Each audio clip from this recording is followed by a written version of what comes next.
Lewis Hamilton and Max Verstappen aren't unbeatable as Carlos Sainz outlines 2022 hopes.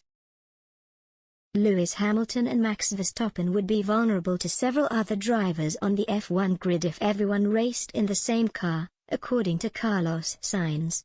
The Ferrari ace believes the two standout drivers in 2021 would not necessarily be ahead of others in the paddock if there were a level playing field.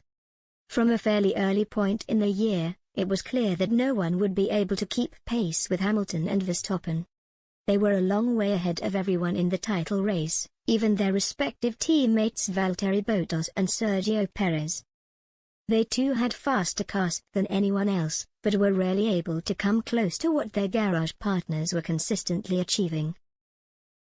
But they still finished the year ahead of any other driver in the standings, lending weight to the general consensus that the faster cars are pretty much untouchable to everyone else over the course of a season. Many believe the fact Hamilton and Verstappen scored so many more points than Bottas and Perez shows they are a class above and really are on their own level when it comes to driving ability.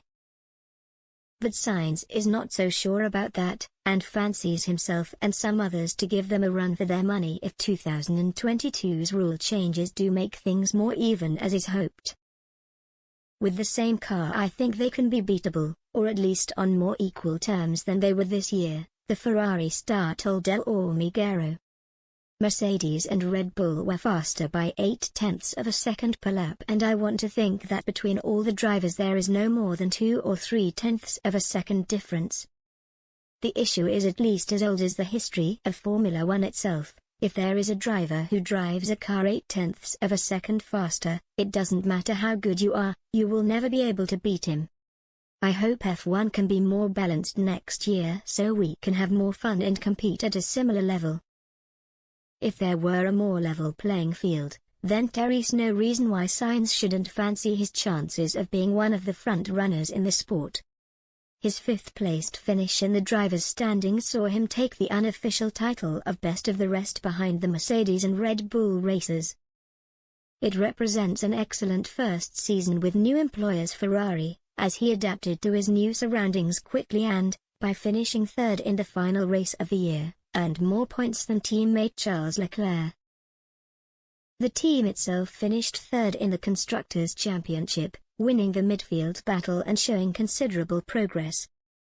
In 2020, the prancing horse limped to sixth, its worst result in recent memory. Ferrari will be pleased with the significant improvement it showed in 2021, and will hope to continue that upward momentum when the racing action resumes again in March. And, if they can take advantage of the rule changes to engineer a competitive car under the new regulations, perhaps that famous old team can start dreaming about winning races and championships once again.